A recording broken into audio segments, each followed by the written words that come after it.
37 war elephants climbed into the Alps in the snow of 218 BC. Half of the army leading them died on the mountain. Every single elephant came down the other side alive. The man who brought them there was 29 years old. His name was Hannibal Barca, and he had just made a decision that every sane commander of his age would have called suicide. You have looked at an obstacle and calculated that it cannot be done. Most people stop there.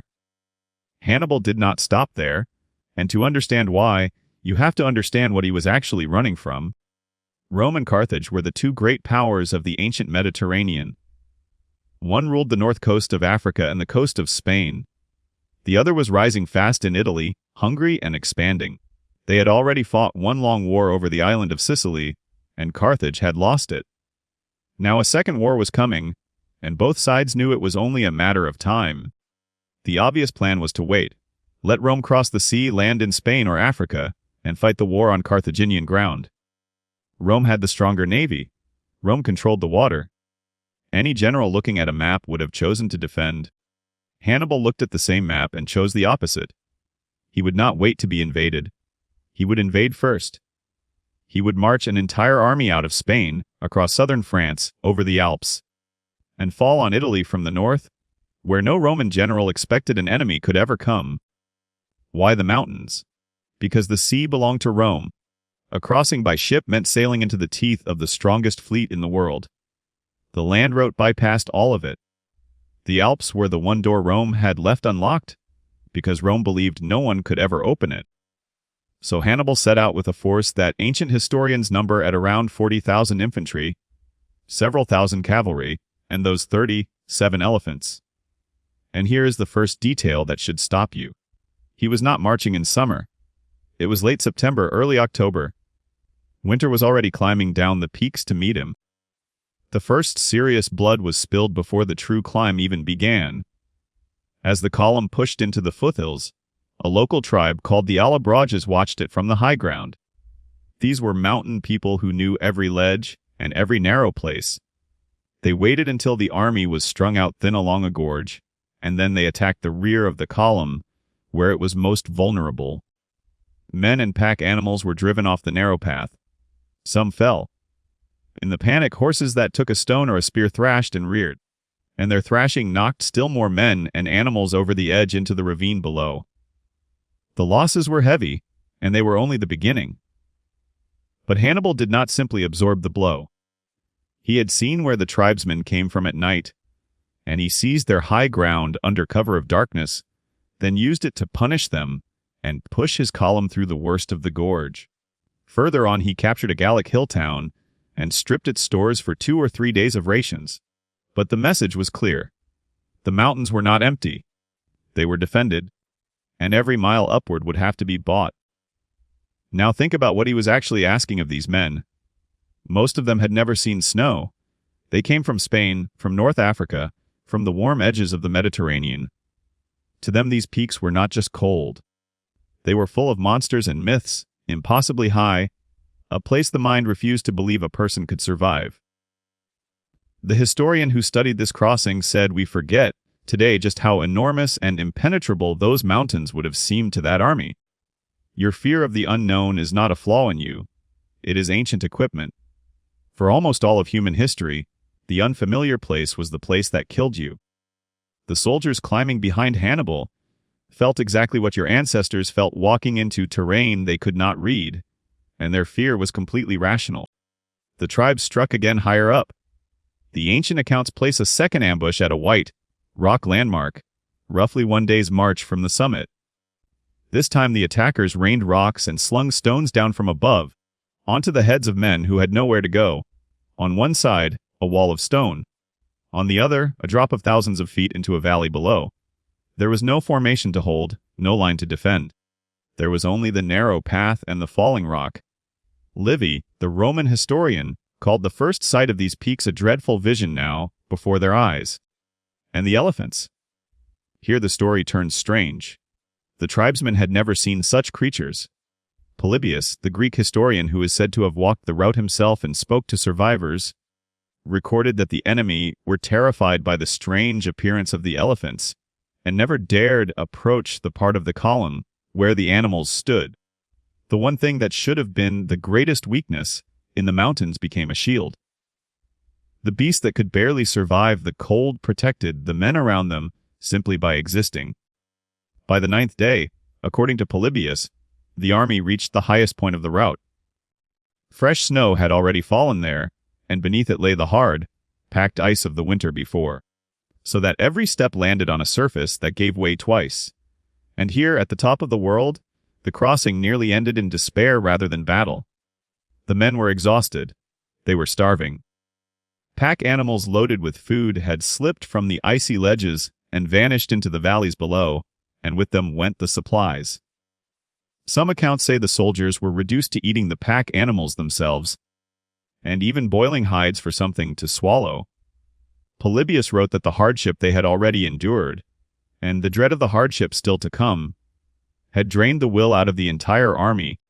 Hannibal saw the despair spreading through the ranks, so he did the only thing left to a leader with no supplies and no reinforcements. He gathered them, and he pointed. Down the far slope through the haze lay the plains of Italy. He told them the hardest part was behind them, that the descent led to the richest land they had ever seen, and to the gates of Rome itself. It was, in a sense, the oldest tool of leadership there is. When you cannot change the conditions, you change what the people believe the conditions mean. He could not feed them.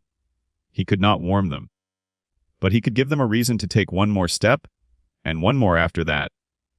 Polybius says the sight of the plains, and the memory of the great river Po somewhere below, was enough to steady the ranks for the descent. The descent was worse than the climb.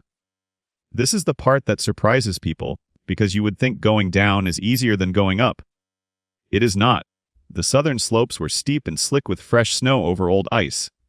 Men slipped and could not stop.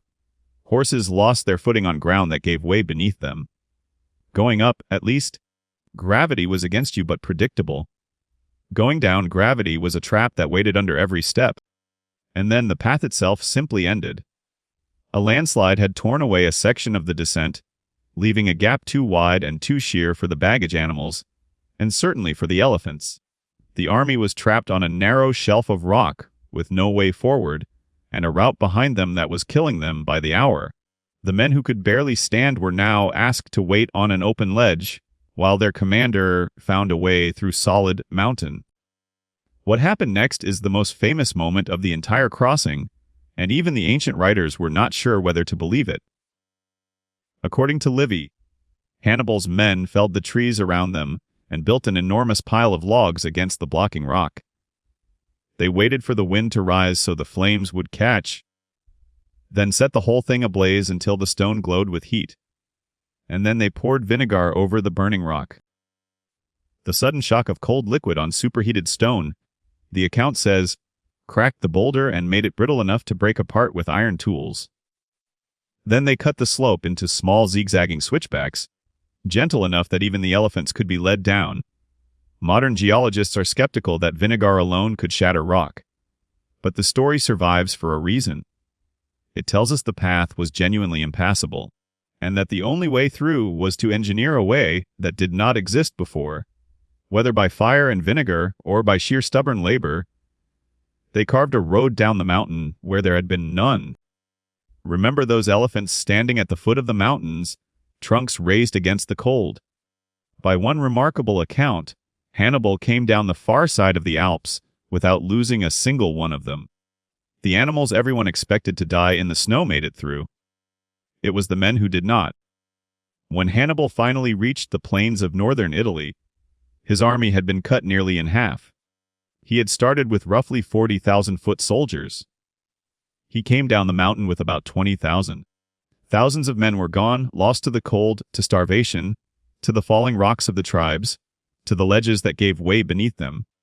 In 15 or 16 days, the Alps had swallowed half of one of the greatest armies of the ancient world.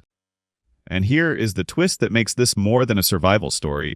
That broken, frozen, starving remnant of an army then turned and did something almost impossible to believe. With those 20,000 exhausted men, Hannibal proceeded to destroy nearly every Roman force sent against him for the next 15 years. He beat Rome again and again on its own soil, at rivers and lakes, and finally at a place called Cannae, where he wiped out one of the largest armies Rome had ever put in the field.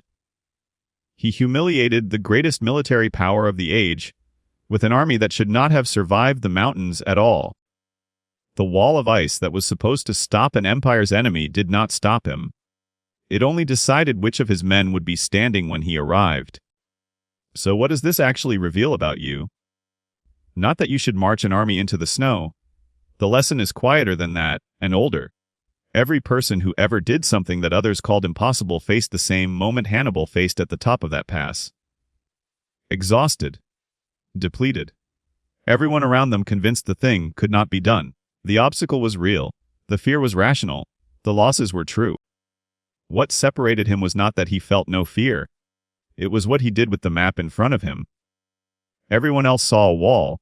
He saw a door that no one was guarding. Precisely because everyone had agreed it could not be opened. The unlocked doors in your own life tend to look exactly like that. Not easy. Not safe. Just unattended. Because the crowd already decided the mountain was too high to bother watching. 37 elephants climbed into the Alps in the snow and lived. 20,000 men came down the other side into the history books. And the empire that swore no enemy could ever cross those peaks spent the next 15 years learning that the only thing standing between it and disaster had been a belief, held by everyone, that the wall could not be climbed.